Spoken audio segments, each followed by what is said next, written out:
the multi-millionaire former Tory donor, who owns 9 hotels in Europe, claimed the UK will be far better off when it leaves the EU with a no deal, as it would allow the country to finally be free.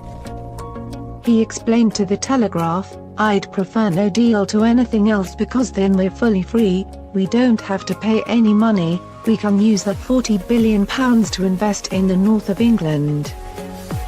There's a lot of guff talk, mostly by people who don't know what they're talking about. Nothing will be ground to a halt, it's a bit like the millennium bug. We may have some short-term disruption, but it's not going to be very long-lived. WTO means frictionless trade. 55% of our trade is with the rest of the world.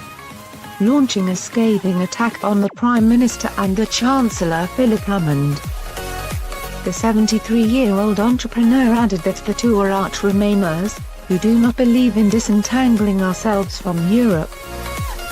He noted, "These negotiations have been handled in the most incompetent manner from start to finish. Any third-rate negotiator in a medium-sized company could have done a better job than the government. From the beginning they've gone cap in hand to the European Union. They have a £95 billion trade surplus with us and we're paying 11% of the budget. Those are very powerful negotiating tools which we haven't used at all." He instead called for former Foreign Minister Boris Johnson to replace Mrs May as Prime Minister, as he thinks he is the only one with a vision. Sirocco's remarks come ahead of an intense and crucial meeting for Mrs May, as the 27 EU leaders will vote on the Brexit draft withdrawal agreement later today.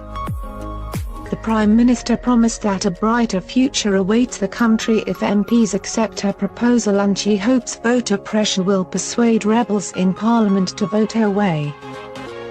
But in a warning to the government in today's Sunday Express, Jacob Rees-Mogg said that he and many other Brexiteers will not support the deal in the Commons vote, expected on Wednesday 12 December. After being compared to Captain Mainwaring earlier this week, the leader of the European Research Group, ERG, reiterated a quotation from the Dad's Army hero, stating, "There are thousands of us all over Great Britain who will stand up for our freedom."